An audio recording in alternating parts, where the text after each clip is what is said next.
I'm Reese Nipke, and this week, News 6 is featuring Kalida Elementary School from Kalida, Ohio. The word Kalida is an Indian word meaning beautiful. The school is also known as St. Michael's, and the St. Michael's Catholic Church is close by. The church has a pipe organ, which is one of the only two still in existence. It is noted for its sound and is now worth over $60,000. And now, to tell you how Kalida keeps track of its history, here's Kevin. The Putnam County Historical Society Museum is in Kalida. It is located in the corner of Main and 4th Street. Its purpose is to show the life of Putnam County before the 1900s. It contains many articles such as carpenter, old deeds, and pay bills, and is cooking utensils such as sauerkraut makers, sausage stuffer, and apple butter kettle. There is also pieces of 100-year-old, and there is portable judge's chair which is used in Kalida's courthouse. There is also a medical tool called an electrical chair and is put in a shock into patients suffering rheumatism. And the museum is really a place to visit in Kalida. Speaking of old tools, the collection of Indian articles of Mr. Lloyd Harnsvager is also something to see. Mr. Harnsvager, the middle school supervisor of Putnam County, brought some of his collections to school, where Jenny Blanford and Teresa Horseman had a chance to interview him. Where did you find some of your Indian artifacts? Found about all of my Indian artifacts along the Blanchard River in Putnam County. Which ones were the hardest to find? Well, the hardest ones to find are the little bird points. Some of them are as small as your little fingernail, and you have to look very carefully to see them. And some of them are just about the color of the earth, and so after a rain, when they're shiny, is the best time. They're the most difficult. Which ones do you like the best? The ones I like the best are the Flint Ridge flint arrowheads. These are pink and blue and brown, and they're all colors, very beautiful, very thin.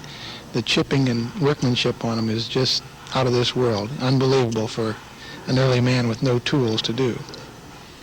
Which one is most valuable? I have two birdstones, so-called, in my collection, and they're not bird points now, but bird stones. They look like little duck decoys. They're about 4 or 5 inches long, made of slate, and these are the most valuable. No one knows for sure what they were used for, but they're very old, thousands of years old. When do you find time to look for these Indian artifacts? Well, I look in the spring, mostly, in early summer, and I go after work, and I go on Saturdays, and I spend usually 2 or 3 hours each trip. Have you ever sold any of them? No, I've never sold a one, but I've bought a few. Do you know how many you have in all? I'm not sure, but I have probably 3,000 or 4,000. Are some of them the same, or are they different? Each one is different. Some of them are in types that run to the same classification or same category, but even within the same category, each one of them is a different one made by a different person.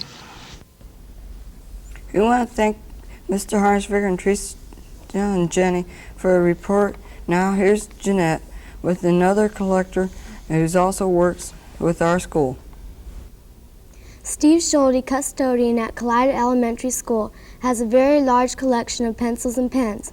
Recently, he brought part of his collection to school, where Janet Leopold and Karen Kanapke talked to him about his hobby. Mr. Schulte, how many pencils do you have? About 3,500. When did you start collecting? In September 1937. What is your oldest one? It's the old slate pencil. That's probably about 60 years old. What is your shortest pencil and what is your longest pencil? I have one is 1.5 inches and one is 24 inches. What price is your most valuable? It's about $5. Did you ever get one from a famous person? Yes, I have one. It's a personal pen that the governor of Delaware sent me. Okay. Do you have any from a different kind of material? Yes, we have celluloid, plastic, wood, and felt, and just about any kind that is made. Where did you get your farthest pencil or pen? It's from one of the members in the club from New Zealand. We want to thank Mr. Schulte for the time he spent with us. The kids at Kalida also are collecting things like labels and bottle caps. We get money from this collecting which we use toward the missions as well as buying things for our school. Right now we are collecting box tops from Post cereals to get gym equipment like soccer balls, baseballs, and a slide. The Fresh Light Company will send us $1 for every 10 labels. Collecting bottle caps also pays off. We collect Campbell's soup labels because Campbell's will give us library books. And now here's Gary.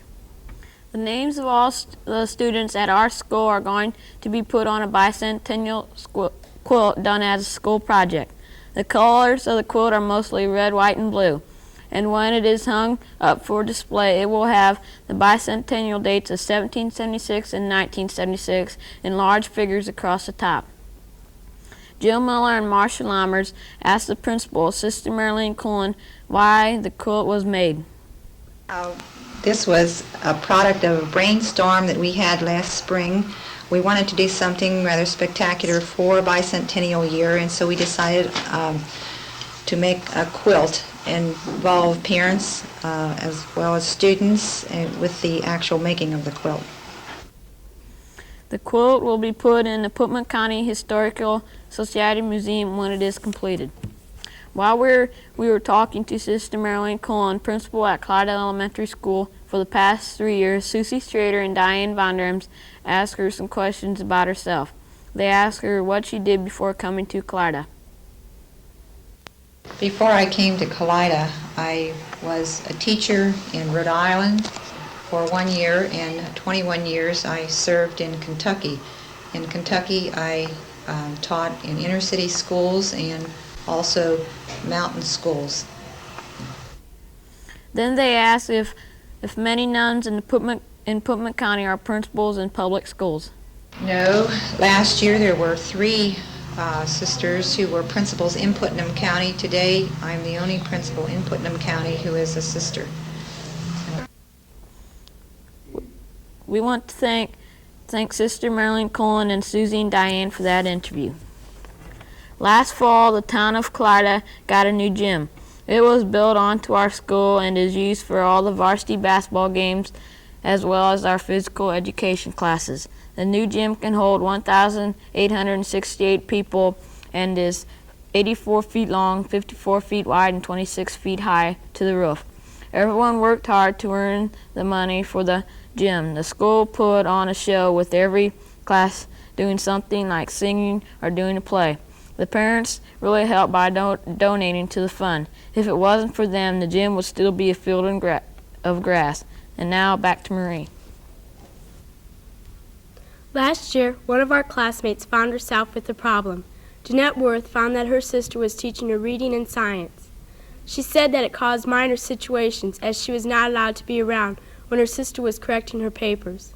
And when friends would come over, Jeanette said they would feel kind of weird. But the problem was settled over the summer when her sister got married. Well, thanks for watching News 6, and thanks from everybody at Kalida Elementary School. Have a good day.